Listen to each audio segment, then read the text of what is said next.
반갑습니다. 산골의 아침입니다. 오늘 말씀 에베소서 1장 19절 말씀입니다. 그의 힘의 위력으로 역사하심을 따라 믿는 우리에게 베푸신 능력의 지극히 크심이 어떠한 것을 너희로 알게 하시기를 구하노라. 아멘. 자, 바울이 기도하고 있는 중요한 내용 세 가지 중에 이제 세 번째, 그의 힘의 위력으로 역사하심을 따라 믿는 우리에게 베푸신 능력, 이 부분에 대해서 함께 살펴보려고 합니다. 자, 그 힘의 능력은 누구의 힘의 능력입니까? 그것은 바로 하나님 아버지의 힘입니다. 문맥을 보면 하나님 아버지의 힘이라는 것을 알 수 있습니다. 그 위력, 능력을 아버지께서는 그 아들 예수 그리스도께 베풀어 주셨고, 그 이어지는 말씀을 보면 그 능력이 그리스도 안에서 역사하셔서 부활과 승천과 지극히 높은 곳에 앉게 하시는 그 힘으로 작용했다 하는 것을 알 수가 있습니다. 놀라운 것은 그것이 바로 지금 우리에게 와 있다는 것이죠. 우리가 없는 것을 지금 찾아서 채워 넣으라고 말씀하고 있지 않습니다. 성경은 그런 관점을 거의 주지 않습니다. 너한테 능력이 부족하고 없으니까 좀 하나님께 구해서 능력 좀 받아. 그래서 능력 있게 살아. 이렇게 말하는 것은 사람의 가르침이죠. 그러나 하나님의 가르침은 무엇입니까? 바울이 삼층천에 가서 들었던 사람이 가히 형용할 수 없는 그런 내용의 가르침은 무엇입니까? 이미 그 하나님의 놀라운 능력이 모든 그리스도인에게, 믿는 자에게 주어져 있다. 그 사람들은 그것을 다 가지고 있다 하는 것을 보여주신 것이죠. 그걸 알게 해주신 것입니다. 이미 있는 능력인데 우리는 어떻게 기도합니까? 하나님 능력을 주시옵소서. 하나님 이 질병을 치유하여 주시옵소서. 하나님 내게 권능을 입혀 주시옵소서. 이렇게 기도한다는 거죠. 그러나 그것은 이미 와 있다는 것입니다. 기도할 필요가 없는 것입니다. 치유도 이미 와 있습니다. 그가 채찍에 맞음으로 너희는 나음을 입었다. 그것은 과거형입니다. 그러니까 이미 나음을 입었는데 치유해 달라고 기도할 필요 없죠. 그 무엇을 기도해야 되겠습니까? 내가 그것을 가지고 있다는 것을 알게 해 주십시오. 내 마음의 눈을 밝혀주셔서 그것을 알게 해주십시오. 마음의 눈이 밝아지면 그것을 사용할 수 있게 되고 그것을 통해서 힘을 발휘할 수 있게 되는 것입니다. 그것이 바로 나타나게 된다는 것을 분명하게 말씀해주고 있는 것이죠. 그래서 그 힘의 위력으로 역사하심을 따라 믿는 우리에게 베푸신 이미 주어져 있는 능력, 이렇게 말씀하고 있는 것입니다. 여기서 네 가지 단어가 골고루 쓰여졌는데 이 부분 좀 이따 보시고요. 근데 이 힘의 능력은 지극히 큰 능력입니다. 그 능력의 지극히 크심이 어떠한 것을? 지극히 크다는 것이 바로 하나님의 능력이기 때문입니다. 그러니까 온 우주에서 비교할 수 없는 그 하나님의 능력, 지극히 큰 능력은 누구의 능력? 하나님의 능력 외에는 없습니다. 그 능력이 현재 우리에게 와 있다. 이건 정말 놀라서 기절할 그런 내용이죠. 그래서 우리 이걸 모르고 살아간다면 그런 마지막 우리가 주님 앞에 섰을 때 결산의 그 시간에 우리는 정말 땅을 치며 통곡하게 될 것입니다. 나에게 주어진 이 능력을 내가 어찌하여서 쓰지 못하고 살았는가? 그냥 한 달란트 받은 종처럼 땅에 묻어두고 나 아무것도 안 받은 것처럼 왜 그렇게 살았는가 하는 것을 뼈저리게 후회하게 되기 때문에 그런 시간이 오기 전에 하루라도 빨리 눈을 뜨게 해주십시오. 이것을 보게 해주십시오. 깨닫게 해주십시오. 그래서 그것을 사용할 수 있도록 그렇게 기도해야 됩니다. 여기서 사용된 단어 네 가지를 보면은 그 힘, 그건 바로 그 본질적인 힘입니다. 이스퀴스라는 단어를 썼습니다. 그리고 그 위력이라는 단어는 크라토스라는 단어인데 이건 정치적인 힘, 법률적인 힘, 그 다음 부여받은 능력 이런 뜻으로도 쓰이는데 이것은 거기서 지금 활성화되고 있는 능력 이런 것을 나타내고 그 다음에 역사하심, 그건 에네르게이아라는 단어인데 이것은 바로 정말 활동하고 있다 이런 뜻입니다. 그러니까 발휘되어서 지금 움직이고 있는 것이죠. 마치 이것은 자동차로 따지면 엔진에 시동이 걸려서 지금 그 엔진 속에서 이 연료가 폭발하면서 회전 에너지로 바뀌어서 엔진이 돌아가지 않습니까? 그렇게 막 활성화된 가운데 충만한 힘이 지금 엔진이 막 돌아가면서 충만한 힘이 지금 생겨났고, 그것이 지금 계속해서 돌아가고 있는 과정 속에 있습니다. 내 속에 지금 능력으로 역사하고 있는 것이죠. 그것이 어떻게 내 삶의 두나미스, 그 능력은 바로 두나미스라는 것인데, 두나미스로 나오는가 하면 믿는 우리에게, 믿는 자에게 두나미스가 된다는 것이죠. 그래서 이 믿음에 대해서 우리가 배워야 됩니다. 믿음에 대해서 배우는 과정이 마음의 눈이 밝아지는 과정이다. 이렇게 봐도 거의 매치가 무방할 정도로 그렇게 됩니다. 그래서 이 믿음에 대해서 가장 잘 가르쳐 줄 수 있는 분이 바로 케네스 해긴 목사님, 그리고 앤드류 워맥 목사님입니다. 이 두 분의 가르침이 저는 가장 성경적이고, 우리에게 실제적으로 이 믿음을 어떻게 사용할 것인가, 이 내게 이미 주어져 있는 능력이라는 것을 어떻게 지금 풀어서 우리 삶 속에 두나미스로서 활용하면서 살 것인가, 이 지극히 크신 능력이 그 어떠한 것을 우리가 알고 행할 수 있을 것인가, 이런 부분은 바로 이 케네스 해긴 목사님, 앤드류 워맥 목사님, 이 두 분이 가장 잘 가르쳐 줄 수 있는 성경 교사다. 저는 그렇게 봅니다. 그래서 이 두 분의 책들을 좀 참고하시면서 읽으면서 배워가시면 좋겠습니다. 믿음에 관해서 한 걸음씩 한 걸음씩 배워간다면 그것이야말로 마음의 눈이 밝아지는 과정입니다.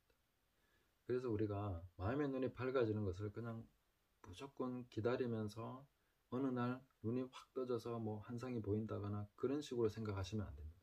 마음의 눈은 점진적으로 밝아지는 것이고, 그것은 우리가 하나님의 말씀을 구체적으로 정확하게 일상생활 속에서 믿음으로 적용해 가면서 실제적으로, 그리고 가장 현실적으로 깨달아가는, 경험적으로 깨달아가는 그런 과정이다. 이렇게 보셔야 됩니다. 그래서 마음의 눈이 밝아지는 것이 기도하다 보면 어느 날 되겠지가 아니라 계속 기도하시면서 하나님의 말씀을 배우고, 그것도 정확하게 믿음에 대해서 정확하게 배우면 됩니다. 그러면 아주 쉽습니다. 이 어려운 것이 아니죠. 가르침이 어려운 것이 아니라 우리가 지금까지 너무나 많은 종교적인 것과 세상적인 것이 혼합되어 있기 때문에, 그래서 이게 어려워져 보이는 것입니다. 굉장히 단순한 것입니다. 단순한 것을 못하는 것은 우리가 많이 오염돼서 복잡해져 있기 때문에 단순한 것이 어려워 보이는 것이죠. 이 믿음에 관해서 우리가 배워간다면 마음의 눈이 밝아지는 것입니다. 저는 이 마지막 때를 위해서 하나님께서 가장 좋은 포도주를 예비해 두셨다고 믿습니다. 주님께서 물로 포도주를 만드셨는데, 이 물과 같이 우리가 희석되고 아무것도 아닌 것처럼 그냥 버려질 그런 것이지만, 주님께서 이 포도주를 만드실 때 굉장히 풍성하고 너무너무 좋은 최상급 포도주가 연회의 제일 마지막에 나왔던 것처럼, 우리 이 마지막 때에 하나님께서 가장 좋은 포도주를 예배해 두셨다는 거죠. 그 비유에서 우리가 볼 수 있는 것은 종들이 물을 부지런히 퍼왔지 않습니까?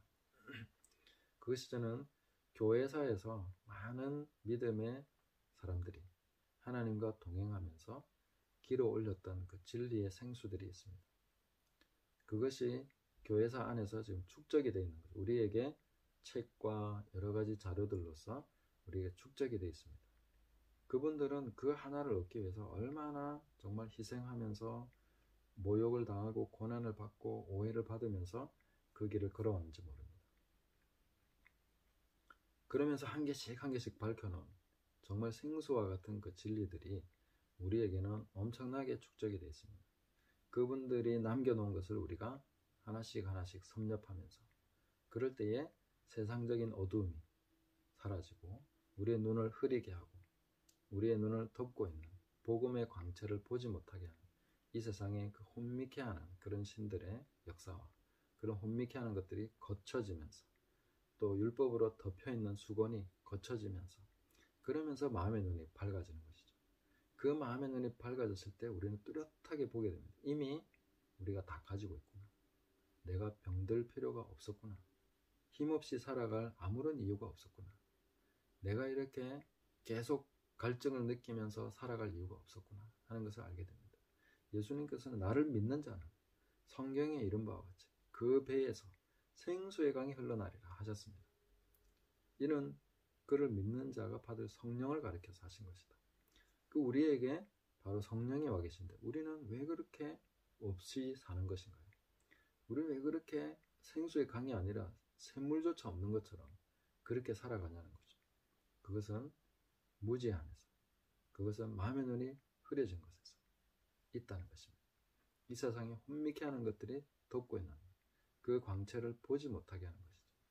그런 것을 이제 우리가 마음의 눈을 밝혀주시옵소서 기도하면서 올바른 성경적 가르침을, 하나님의 말씀을 우리의 생활 속에, 삶 속에 적용하면서 경험적으로 알아갈 때에 마음의 눈이 점차로 밝아지면서 지금까지 믿음의 선배들이 길어놨던 그 물들이 완전히 포도주로 변하게 되는, 폭발하는 그 아름다운 세대가 지금 우리가 살고 있는 이 세대, 곧 나타날 그런 일들이라고 저는 믿습니다. 마지막 때에 주님께서 예배하신 가장 좋은 포도주가 지금 이제 막 물이 포도주로 변하려고 하는 그런 시점인 거죠. 이제 퍼다가 주면 됩니다. 퍼다 주는 사람이 있으면 이제 그걸 깨달아서 마음의 눈이 밝아져서 할 수 있는 사람들이 있으면 이제 그것이 정말 포도주로 변하는 그런 시간인 것이죠. 우리가 그런 일을 해야 되지 않겠습니까? 이제는 맹물을 떠다가 포도주로 변화시키는 그런 믿음을 적용하고 사용하는, 이미 우리에게 주어져 있는, 그게 맹물처럼 보이지만 난 몰랐는데, 그런데 정말 그것을 하나씩 하나씩 사용함으로써, 떠다가 줌으로써 그 실제 삶 속에서 포도주구나, 그것도 최상급의 포도주구나 하는 것을 알게 되는 것이죠. 그것이 바로 두나미스, 나타난 능력이 되는 것입니다. 예수님께서 마가복음 16장에서는 17절에 이렇게 말씀하셨습니다. 믿는 자들에게는 이런 표적이 따르리니 곧 그들이 내 이름으로 귀신을 쫓아내며 새 방언을 말하며 뱀을 집어올리며 무슨 독을 마실지라도 해를 받지 아니하며 병든 사람에게 손을 얹은 즉 나으리라 하시더라. 아멘. 이것도 믿는 자들에게는입니다. 특별한 사람들이 아닙니다. 모든 믿는 자들에게는 이런 표적이 따른다라고 말씀하셨습니다. 우리는 얼핏 이렇게 생각하는 경향이 있습니다. 오순절 성령 강림하실 때 12사도만 성령 충만 받았지, 이렇게 생각합니다. 아니라는 거죠. 그 자리에 있었던 120명이 다 성령 세례를 받고 방언을 말하면서 하나님의 큰 일을 말을 했습니다. 그래서 12사도 외에 평범한 사람들이 더 많았던 것이죠. 우리는 그런 사람들이 성령 세례를 받고 하나님의 권능으로 역사하시는 그것을 교회 처음 시작하는 그 초대 교회부터 우리는 보았습니다. 지금도 마찬가지죠. 특별한 사람들에게 성령 주셔서 일하시는 것이 아니라 모든 믿는 자에게, 믿는 우리에게 베푸신 능력의 지극히 크심이 어떤가? 믿음에 있다는 것입니다. 그 믿음을 배워갈 때, 그 믿음을 하나하나 적용해 갈 때 바로 마음의 눈이 밝아지는 것이다.